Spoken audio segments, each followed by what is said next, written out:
Hey guys, I wanted to take a minute to talk to you today about something that got brought to my attention yesterday uh, by somebody on our Facebook page. It's called The Fallen. It's a documentary film, and it it's about fallen officers and how officers deal with losing somebody, like in a line of duty, I guess would be the best way to describe it. I got to speak with a guy named Tom Marchese yesterday on the phone, and he's kind of the brains behind this thing. And he, real nice guy, and he's looking for a way to get this thing some publicity, and not only publicity, but he's doing this. He's funding this through donations and donations alone, which is a feat unto itself. And I've been trying to come up with a way that we can help him get this thing done. Um, in the meantime, if you guys wouldn't mind stopping by their Facebook page, I've got it linked on our Facebook page, and take a look at what they've got going on. Throw them a like if you don't mind. And I believe they've got links on there to their website where you can actually make donations. This is important to me for a lot of reasons. I guess the easiest way to do it, or to explain this, on August 17th, 2003, my my platoon was working day shift. Summer, it's hot, nasty, muggy. We were getting towards the end of the day, end of the shift. We worked 7 a.m. to 7 p.m. And I was sitting not too far from here, actually, in a church parking lot doing some paperwork, trying to get some stuff knocked out so I could go home at a reasonable hour. And unit on the west side of town, we operated on 3 different channels. Well, 4 really, but 3 for actual radio, radio traffic. But anyway, west side unit, Delta 38, Drew Mazer. He calls out with a guy. Earlier in the day, he had taken a burglary report. Pretty sure I think it was a burglary. I'm pretty sure it was a burglary report, and got a good description of the suspect. And through his travels, course of the day, he runs across this guy that matches pretty well the description that the victim gave him. So he calls out with him, and I'm kind of listening to the radio traffic, not listening to the radio traffic, trying to get things done. And I hear him step out, and not really thinking much of it. And a couple of minutes later, dispatch call, checks on him, Delta 38, U-10-4. Affirmative, Greenville, I'm 10-4. Nothing really unusual, but something didn't sound normal. And some of you may think I'm crazy, and some of you may know exactly what I'm talking about, but it didn't sound the way it should have sounded. So I put my little paperwork in my little posse box and put it back in my little seat carrier there, and put it in drive, and I'm just kind of heading that way, and meandering, I guess would be the best way to put it. And Greenville, our dispatch calls, checks on him again, Delta 38, U-10-4. Delta 38, U-10-4. Now that's, sometimes people get tied up, they're talking, or somebody's talking to them, or they're writing something, and they can't always get to that shoulder mic. It may take them a second, so it's not unusual for people to get checked on a couple of times. Well, Drew finally answers back, Affirmative, Greenville, I'm 10-4. Again, didn't sound quite right. So I put a little coal on the fire. Not a lot. I'm coming way out of my beat area. Now, he wasn't all that far away as the crow flies, but I'm not even on the same channel. And when you're not on the same channel, you might as well be on a different planet. But I put a little coal in the fire. wasn't busting ass to get there, but I was getting there.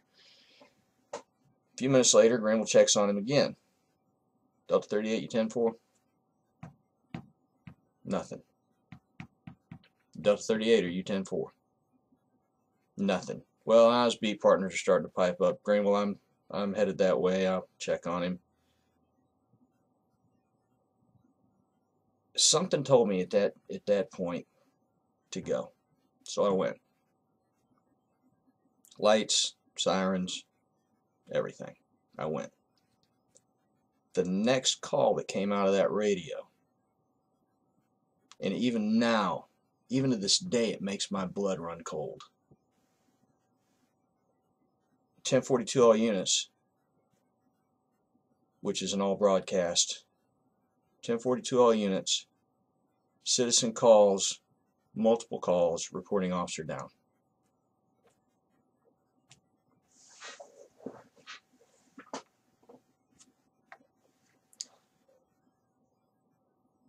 Sometimes your car won't go fast enough.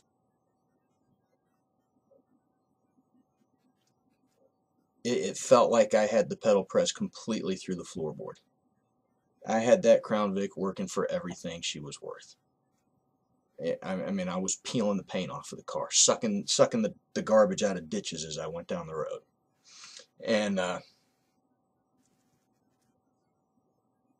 shift supervisor for that channel gets on.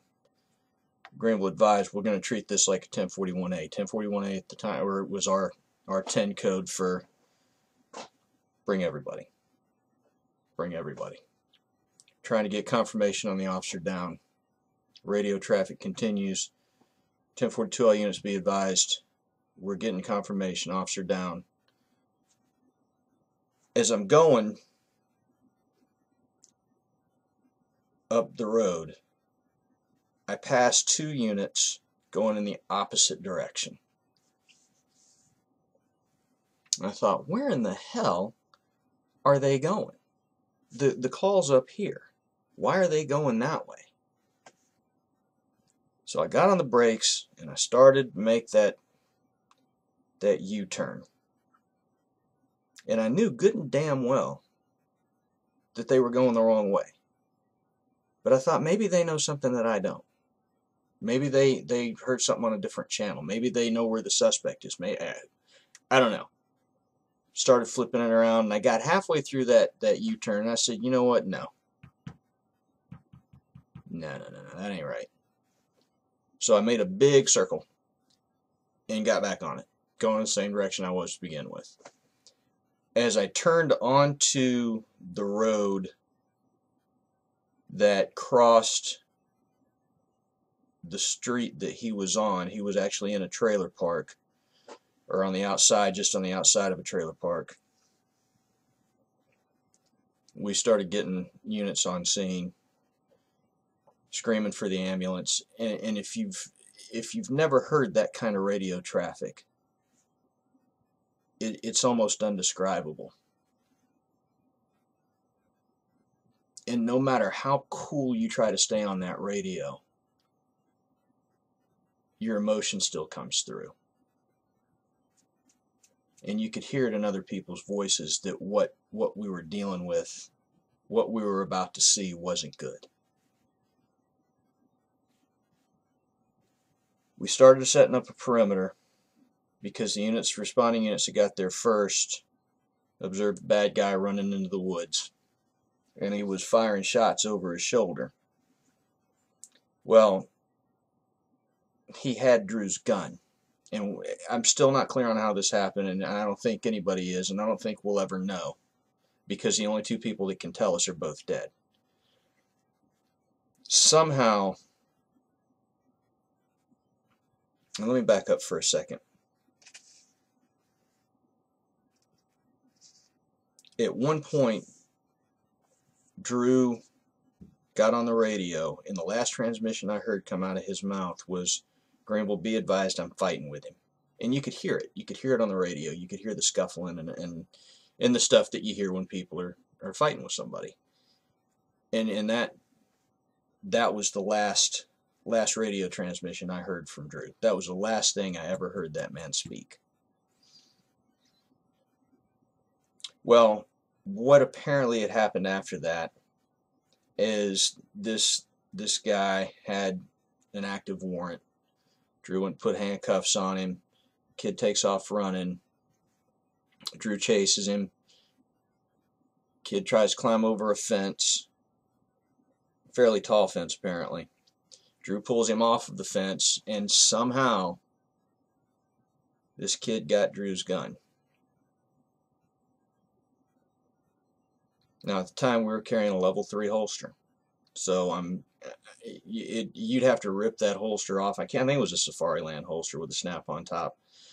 But I mean, it takes an act of Congress for that gun to come out of that holster. So I don't think he took it out of his holster. I think Drew may have had that, trying to put him at gunpoint, trying to put him on the ground or something. But anyway, the round went through Drew's neck, severed his spinal cord, and he was dead before he hit the ground. Thank God for that. So the bad guy runs off into the woods. He's got Drew's gun. Whole perimeter thing goes on for hours and hours. The oncoming shift starts to relieve us, so those of us that, we didn't want to go home. Nobody wanted to go home.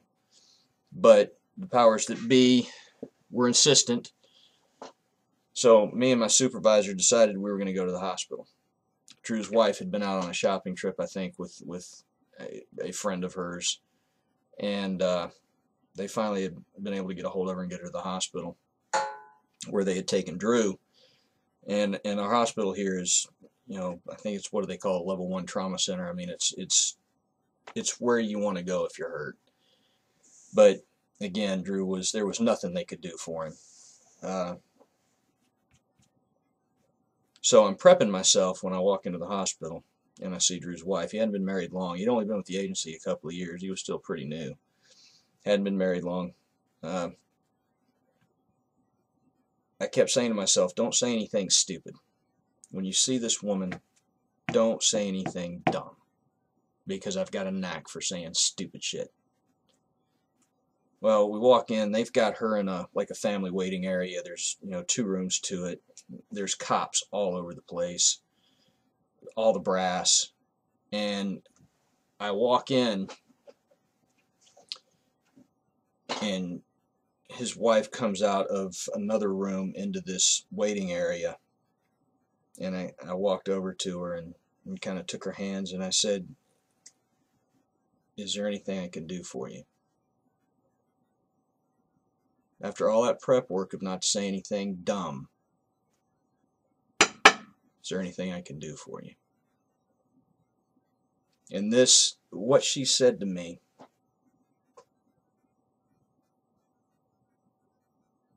she stared me right in the face and she said, can you bring my husband back?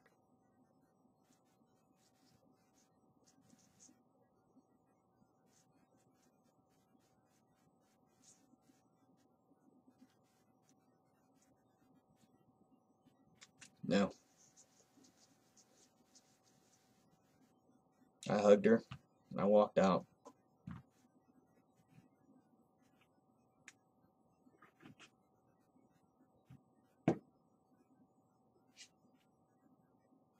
The funeral was a few days later.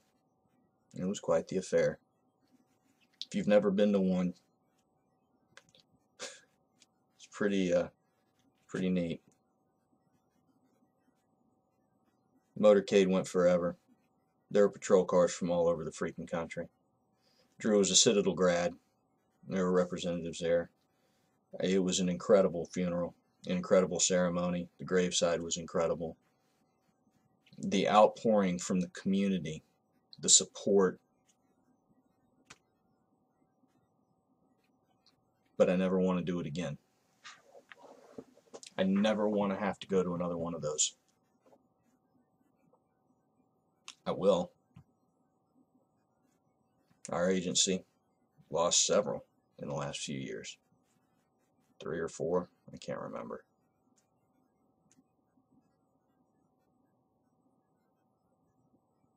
I don't want to do that again. But I also want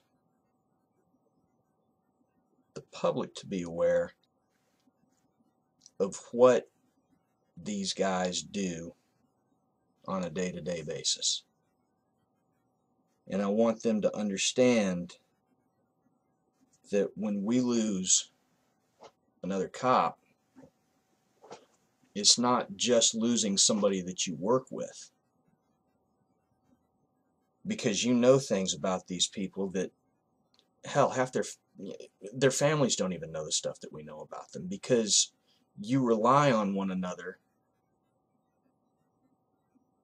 for survival. And I wouldn't ever go so far as to try and draw a parallel between working the road and being deployed to some third world shithole where you're getting shot at every 15 minutes. But I will say that every time you put on that uniform and you walk out the door, there's a higher chance of not coming home than anybody else. I mean, you know, they say the most dangerous job in the world is what, like a crab fisherman or something, and that's probably true. But every time you go to work knowing that you may have to put yourself into a situation on behalf of another person that might get you killed. And you do it anyway. You put on your body armor, and you put on your uniform, and you put that big ass belt on, and you get in your car, and you go do it. Because that's what you signed up for. But the love that we have for other cops, even if you don't like them, because everybody's got people at work they don't like, but I can't think of any of them that I wouldn't die for, because I know they'd do it for me, and they damn sure do it for you. So with that being said, and I know you probably didn't want to sit through that story, but that's why this FallenProject thing caught my attention, because I've been there. I've worn that black band on my badge more than one time. And I think it's important that this thing gets done. So go give it a look. The website is FallenProject.com. FallenProject.com. Go give it a look. If you can donate, donate. At least throw them a like. Share the Facebook page. Share the website. Let's see if we can help Tom get this thing funded. And in the meantime, we're going to be looking at ways that we can help him out as well. Thanks for listening, and I hope you guys decide to check this thing out. It's worth a look. Be safe. If you can't be good at it.